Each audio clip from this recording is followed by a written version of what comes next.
Let's turn to Genesis and chapter 25. This is after Sarah's death. Abraham took another wife, whose name was Keturah, and she bore to him Zimran, Jokshan, Midian, Ishbak, and Shua. These were 6 other children that Abraham had after Isaac. And Jokshan became the father of Sheba and Dedan. And the other sons of Midian are mentioned in verse 4. And then verse 5, Abraham gave all that he had to Isaac, but to the sons of his concubines Abraham gave gifts while he was still living, and sent them away from his son Isaac eastward to the land of the east. And there we see a good thing that Abraham did, that he had made provision for his children. It's something that is mentioned even in the New Testament. And that is good for us to see that, so that we recognize our responsibility as parents. In 2 Corinthians 12:14 it says, in the last part, children are not responsible to save up for their parents, but parents for their children. Did you know that there was a verse in the New Testament which says that parents should save up something for their children? Here it is. If a man does not provide for his own family, 1 Timothy 5:8 says in God's Word that he is worse than an unbeliever. And that is why we encourage people not to spend everything they earn, but even if it is a little, to save a little so that you can meet the needs of your children as they grow up. Abraham did that. And we read here further in verse 7, these are all the years, like Genesis 25:7, these are all the years of Abraham's life, that he lived 175 years. And Abraham breathed his last and died in a ripe old age.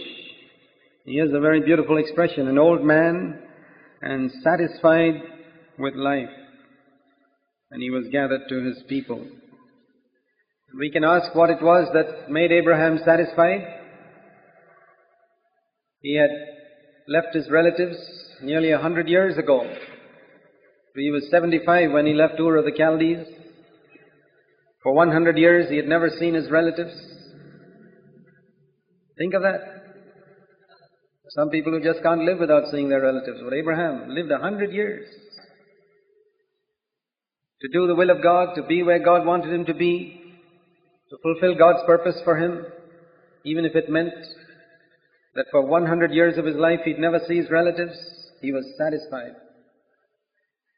It's foolish when we think our satisfaction comes from these earthly values that we have acquired from childhood. He had lived comfortably in Ur of the Chaldees, and he lived as a pilgrim, never having a permanent house, always in a tent, moving from place to place, and he was satisfied with life. And that is a tremendous expression that we can ask ourselves whether, when we come to the end of our life, whether we will honestly be able to say that we are satisfied with the life we have lived. I believe the only person who could say it would be one who has really sought with all of his heart to break free from the ties of earth and relatives and friends and money and earthly things, to do the will of God, even if it meant misunderstanding. I'm sure Abraham's relatives misunderstood him a lot for the stand he took. He was not bothered. He wanted to do the will of God, whatever his relatives thought. He was satisfied with life. And those others who lived comfortably way back in Ur of the Chaldees, they died too, but we don't even hear about them. They never did God's will. Humanly speaking, it wasn't an easy life Abraham had. It says he was rich, but this constant moving around in tents and no certain dwelling place, he was willing to face all that, and he died satisfied with life, satisfied that he had brought up one son, who would live for God and through whom His purposes would be fulfilled. These were the things that made him satisfied with life when the time came finally for him to die. And then his sons Isaac and Ishmael buried him in the cave of Machpelah, in the field of Ephron the son of Zohar. We know that that was the only place in Canaan that Abraham ever owned during his lifetime. God said, one day this land will be yours, but the only place in that land that he owned in his lifetime was a graveyard. And it came about that, verse 11, after the death of Abraham, that God blessed his son Isaac, and Isaac lived by Beer Lahai Roi. And then we read a record of the generations of Ishmael, Abraham's son, described in the next few verses. And it says about just one phrase here. It says about Ishmael and his children in verse 18. They settled from Havilah to Shur, which is east of Egypt as one goes toward Assyria. He settled in defiance of all his brothers. See, there can be an attitude towards our brothers and relatives which is one of defiance. This is the contrast to the attitude Abraham had. Because I find that when we speak in the church about hating father, mother, brothers, sisters, wives and children, there are people who get it in this spirit of Ishmael's children, in a spirit of defiance. And then you know you're following Ishmael, not Abraham. That's the wrong spirit. Abraham didn't have that spirit. He was glad to live in peace, but he wanted to follow God. And we need to distinguish between these two spirits. He settled in defiance of his brothers. Yes, they hated their brothers, but not in the right spirit. And there are people today who hate their father and mother, but not in the right spirit.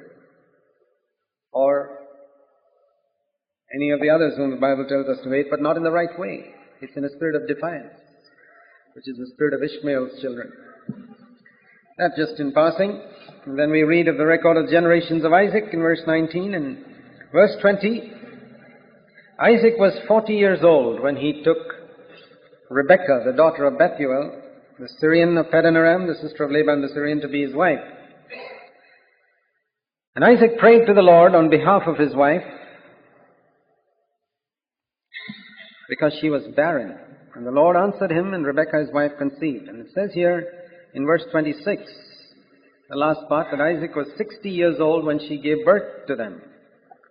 We just read that he was 40 years old, verse 20, when he got married.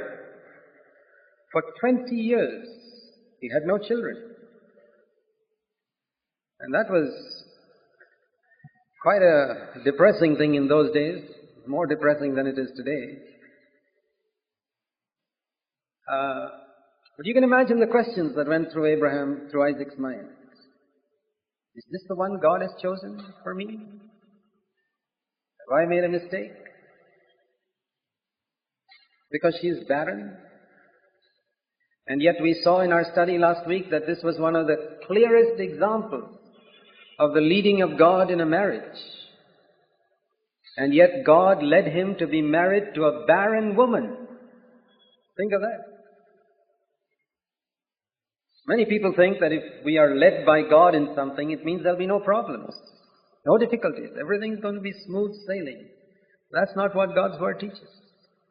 We read in the leading of Paul and his party in one of their missionary journeys that once they got a clear leading from God. It's the only place in the Acts of the Apostles where we read Paul getting a clear leading from God in a vision to go to Macedonia. He saw a vision. He went to many places, but there was once when it was under the clear leading of God. And as soon as he reached Macedonia, Philippi, we read he was locked up in jail. We read of a time when Jesus told his disciples to go across the lake. As soon as they got into the boat and went across, there was a storm. So we shouldn't think that just because we got into a little difficulty somewhere that we are out of God's will. There are many people who get married who begin to question the wisdom of their marriage just because they face a little difficulty. That's foolish. That's the devil coming and saying, oh, you may have missed the will of God. Well, what did he do? And this is what we should do. Pray to the Lord. Pray to the Lord. And he prayed to the Lord, and I can imagine he prayed for 20 years. 20 years. She was barren. He prayed and prayed and prayed and didn't give up. Prayed and prayed and prayed and prayed and prayed. He had a long wait to get a son, just like his father Abraham had to get him. And no doubt he had heard from his father how God is a God who answers prayer. He would have heard from his father, son, I waited nearly 20 years to get you, and I'm glad I got you. And his faith was strengthened, that he could also lay hold of the same God and pray for his wife. For his mother was barren too, and God had done a miracle in her. And now his wife is barren, and God can do a miracle for her.